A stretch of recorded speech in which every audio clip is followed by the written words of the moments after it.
everybody, it's Allison Williams here, your host of the Crushing Chaos with Law Firm Mentor podcast.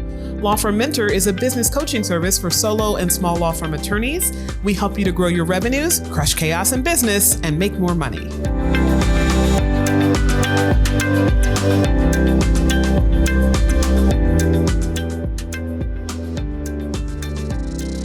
Hi, everybody. It's Allison Williams here, your law firm mentor, and welcome to another episode of the Crushing Chaos with Law Firm Mentor podcast, where today we're going to talk about 3 questions to define success in your law firm.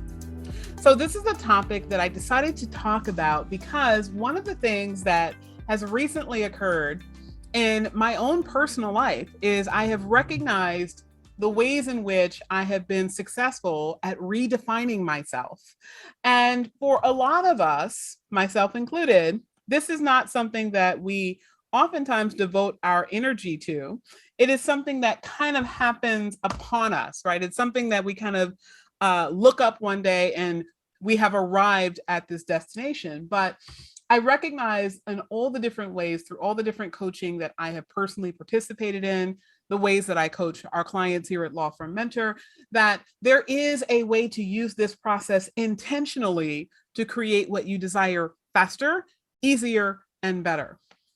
So I'm going to use the example of what I personally went through recently, and then show you the process that I ultimately went through without even knowing it, for ultimately defining my success. And I'm going to help you with a process to help you define your success and ultimately create the outcomes that you desire in your law firm that much faster, that much better, with that much less stress and agita. All right. So the process of defining success really starts with redefining yourself, right? We all show up in the world in a certain way.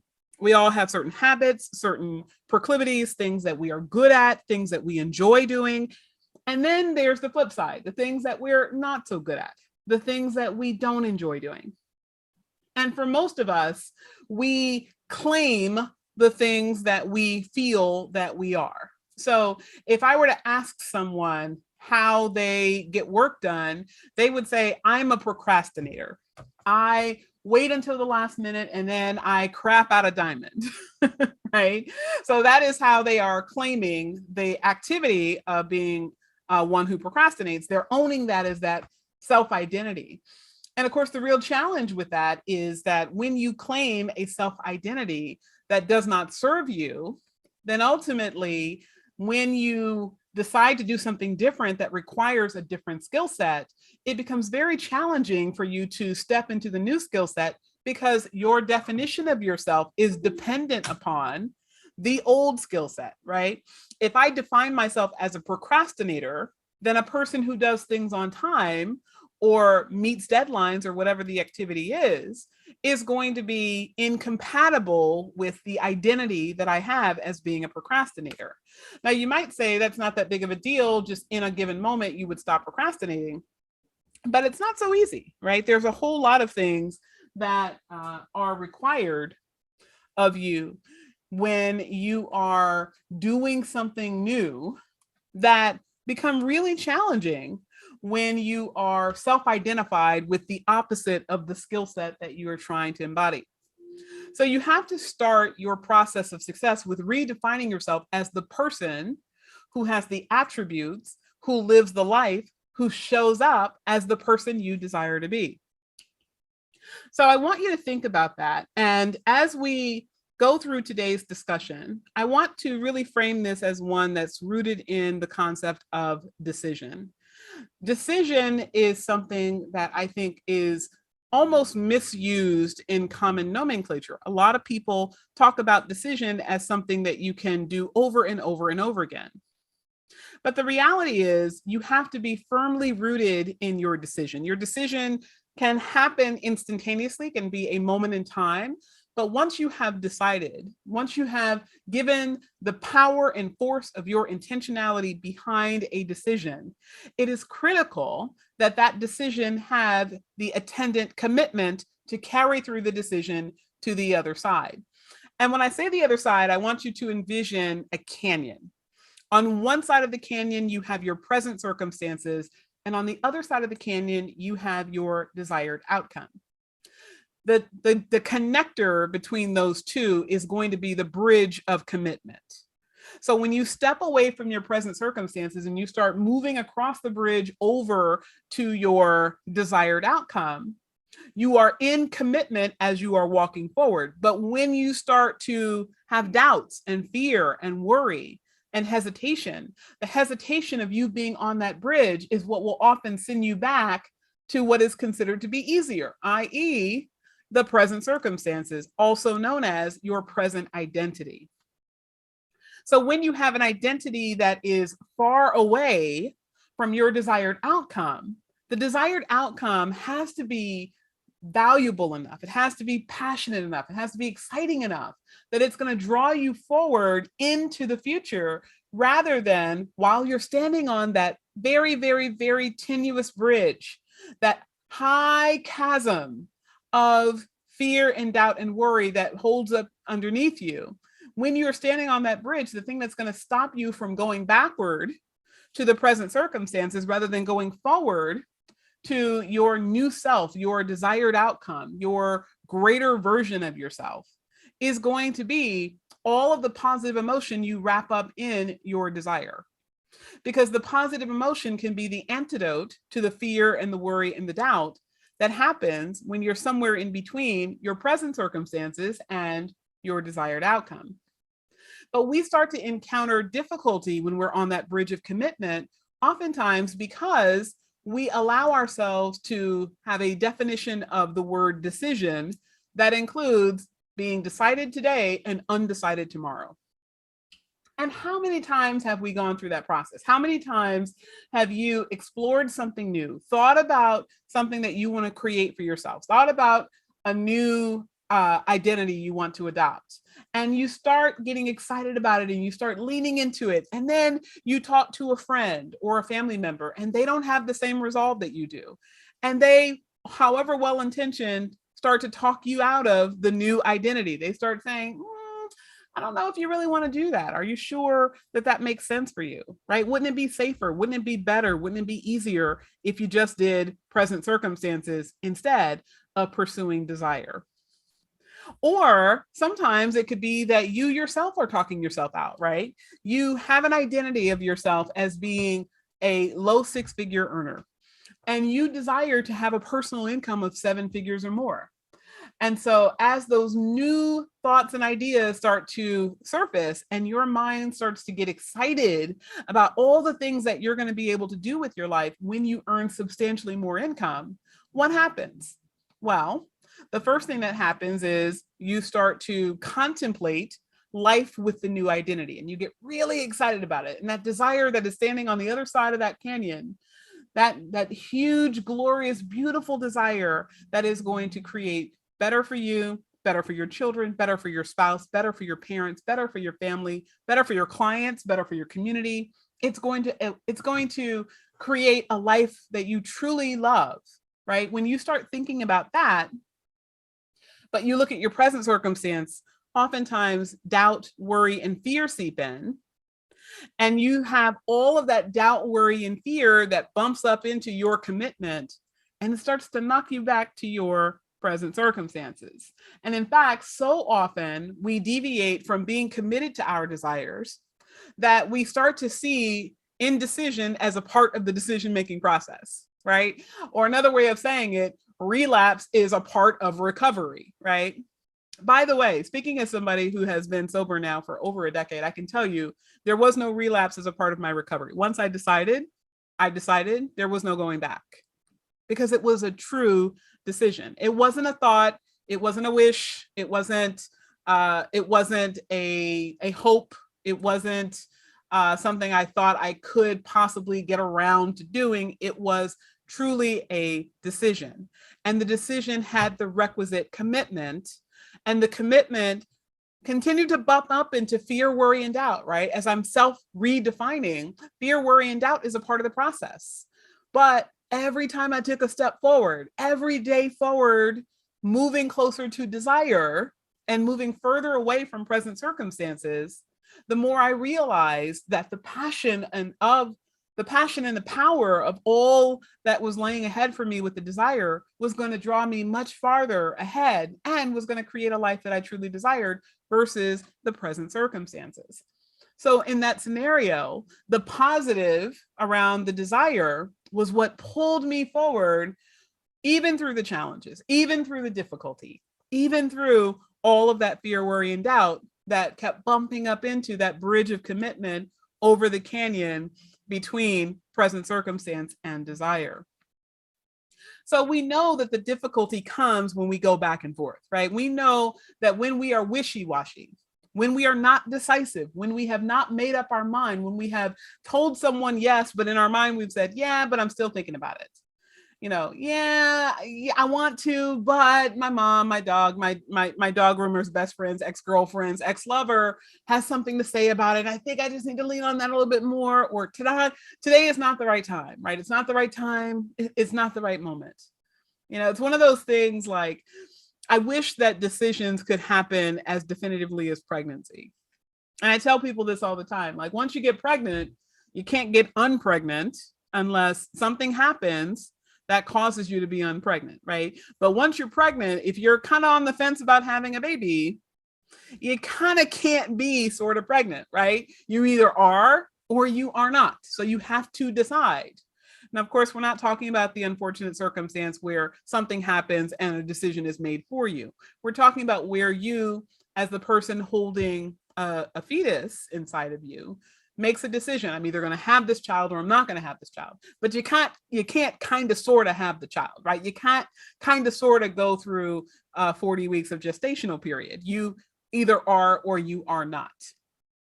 And in that scenario, physiologically, the choice of being decisive is made for you.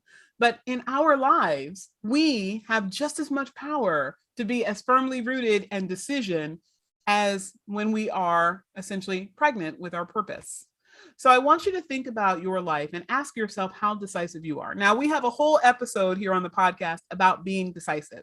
So this is not actually about this. This is about redefining ourselves as a part of the process of creating success. But now I want to give you a little exercise. And I walked my coaching community through this recently. So I'm going to share it with you all. One of the great things that we do here at Law Firm Mentor is we have a mindset power hour every single week where I approach the community and I share with them the insights of how to be successful with your intentional thoughts, feelings, actions, and results. And this is a way of framing the intentionality, the approach that we have to take to all of the substantive content we give on marketing, sales, people, systems, finance, facilities, and all of the things that are necessary for you to create, scale, and run a highly successful, highly profitable business. But of course, it all starts with the way that we're approaching things. Because if you approach a great strategy with a shitty attitude, you're not going to get a great outcome. Okay. So I want to share with you this exercise. I want to recommend to you that you get a sheet of paper. So if you don't have one, press pause and go get that sheet of paper and your pen and join me when you have those handy. Now, you have your sheet of paper and your pen. So I want you to write down these 3 questions, okay? And then we're going to talk a little bit about them. So the first question is, what will I change today to embody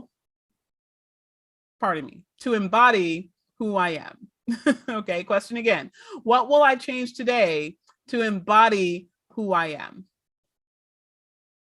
Second question. What are the thoughts necessary to support the new attribute of who I am? Again, what are the thoughts necessary to support the new attribute of who I am? All right, third and final question is really a statement. Redefine and rehearse the new you. Again, redefine and rehearse the new you. So let's talk about these 3 questions. Let's break them down and see how we can use them in order to define success for ourselves. So the first thing we have to do when we ask the question, what will I change today to embody who I am? The natural question in that is, who am I, right? So as a part of this exercise, One of the things I want you to seriously consider doing is to write on a sheet of paper. Okay, you can do this below your 3 questions. On the left-hand side of the sheet of paper, I want you to write who I was. And on the right-hand side of the paper, I want you to write who I am. Okay. When we say who I was, or who was I, however you want to characterize it, who was I is a question that implicates how you're showing up right now, right? With whatever skill or whatever attributes you have right now. Your current behavior, your current thoughts are leading to your current feelings, and they're causing you to take action or inaction that lead to results. That is happening all day, every day, whether you are conscious of it or not. And when you look at where you are in life with something that you want to change, right? Let's talk about money, right? If you want more money than you have right now, and who I was is someone who makes $100,000 a year, the who I am, the redefined version of yourself, has to be making more than that. So the question becomes, well, what do you want to make? Let's say you want to make $500,000 a year instead of $100,000 a year. Well, the person who makes $100,000 a year has a certain mindset around money. They have a certain behavior pattern. They spend money in a certain way. They generate money in a certain way. They approach clients in a certain way. They sell or fail to sell in a certain way. And a person on the flip side, on the right side, the who am I or who I am, that person has a completely different way of being. That person sells in a different way. That person spends money in a different way. That person manages money in a different way. That person has a mindset of money in a different framework, right? They're different people. Now you might say, well, I've gone from making 100,000 to 500,000 and I'm not any different than I was before. But I would beg to differ. You might not be aware of how different you are, but you are fundamentally different when you are making 5x the income you used to make. And if you don't think about how you are different, it becomes challenging for you to conceptualize how you will need to be different when you are making the desired income. In other words, when you are embodying the who I am. So I want you to ask yourself today, the first question, what will I change today to embody the who I am? It could be something as simple as what the person who makes what I make right now looks at legal consultations as an opportunity to give information in exchange for a consultation fee, versus the person who I want to be, the person who has 5x the income, looks at consultations as a sales conversation in order to help people to make a buying decision. Okay. Question number 2. What are the thoughts necessary to support the new attribute of who I am?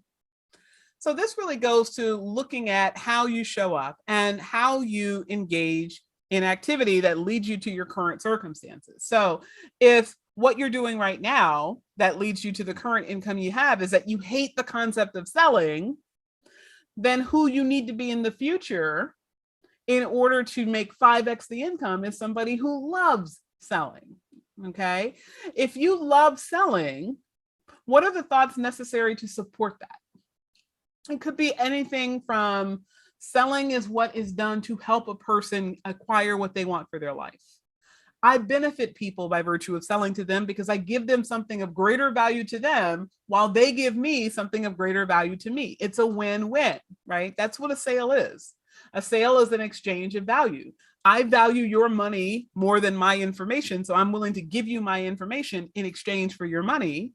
And you value my information more than your money, so you're willing to give me your money in exchange for my information, right? We both got something of greater value to ourselves than what we had in our possession. That's why we were willing to trade it. We were willing to give away what we had in order to acquire something else. So when I have that thought that I am helping people by virtue of selling to them, it becomes easy for me to love selling because I love helping people. And as a part of that process, I am also helping myself, right? I love helping people. I'm included in that group. All right, third and final is the redefining and rehearsing of the new you. Now, this may become challenging for some of us, right? Some of us look at our future, our desires, and they are so out of reach in our minds that they almost are like these ethereal pie in the sky, unrealistic, never going to happen types of thoughts. And the way that we ground the desire that we have for our lives into something that we can use today, the way that we do that is we create positive emotion associated with that desire, because positive emotion is what is going to lead us not only stay committed as we're walking on that tenuous commitment bridge from our present circumstances over to our desire, but the positive emotion is also necessary in order that when we define ourselves, we're defining ourselves in a way that sounds great to us. Because if we define ourselves by things that are neutral or, God forbid, negative, we are going to be repelled by those things as opposed to drawn to those things, right? It is the human condition that we all desire to feel good. We desire to be happy. We desire to be fulfilled. We desire to have more in life.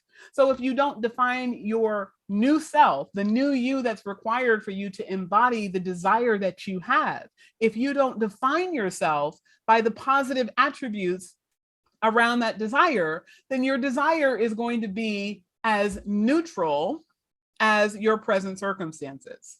Or worse, your desire is going to have negative associations with it, in which case you're going to run away from your desire back over to your present circumstances. So here's an example of that. We talk a lot about the value of money and how we conceptualize money here at Law Firm Mentor. And some of our clients have expressed that in the past, in fact, I'll use myself as kind of the supreme example because I had this and had to work this out in order to become wealthy.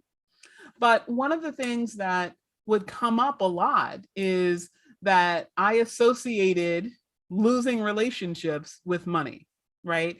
I couldn't have a successful dating relationship because men were intimidated or felt it was challenging for a woman to have much more money than he did.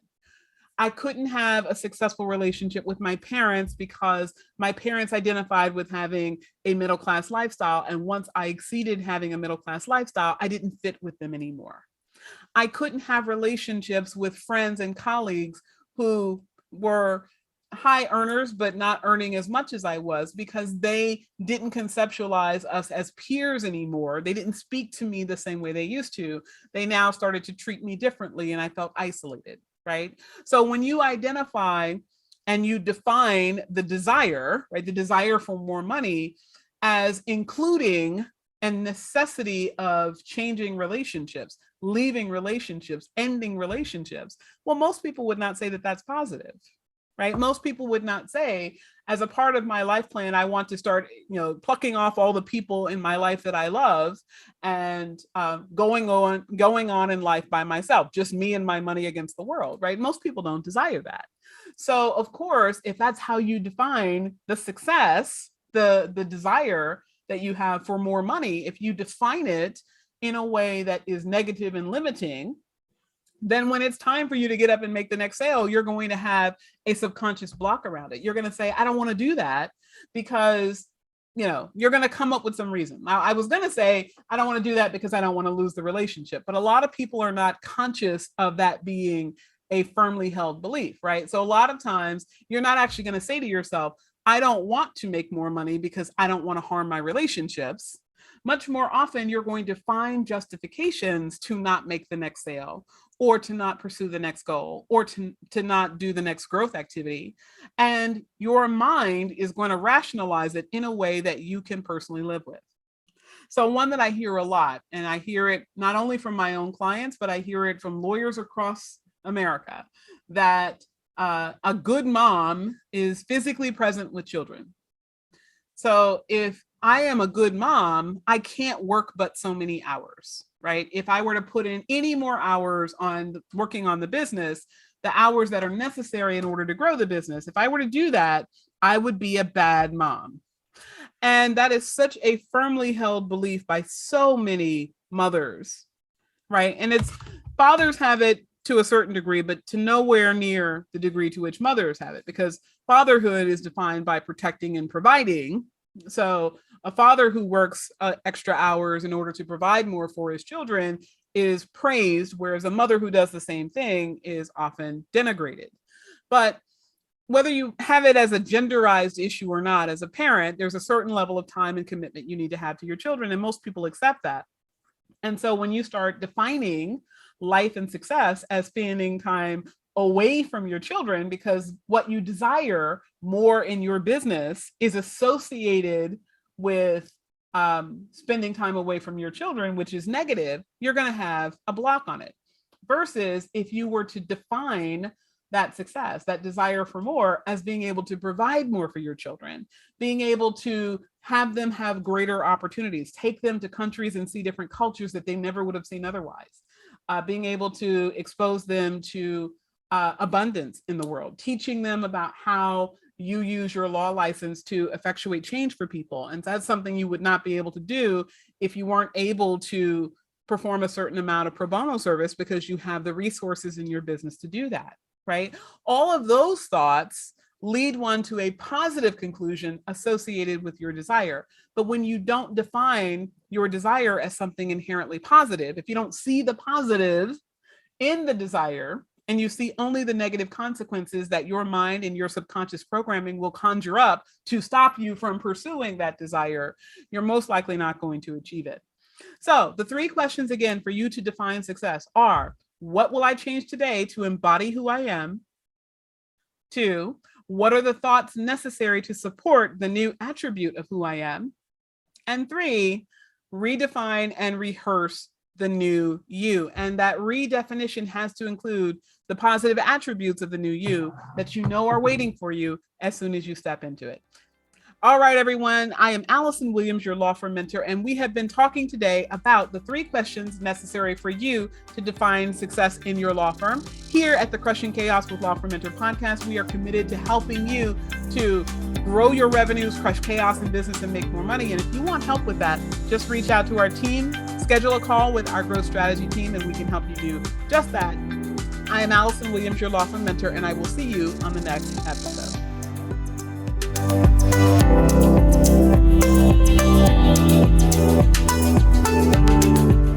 Thank you for tuning in to the Crushing Chaos with Law Firm Mentor podcast. To learn more about today's show and take advantage of the resources mentioned, check out our show notes. And if you enjoyed today's episode, take a moment to follow the podcast wherever you get your podcasts and leave us a rating and review. This helps us to reach even more law firm owners from around the country who want to crush chaos in business and make more money. I'm Allison Williams, your law firm mentor, everyone. Have a great day.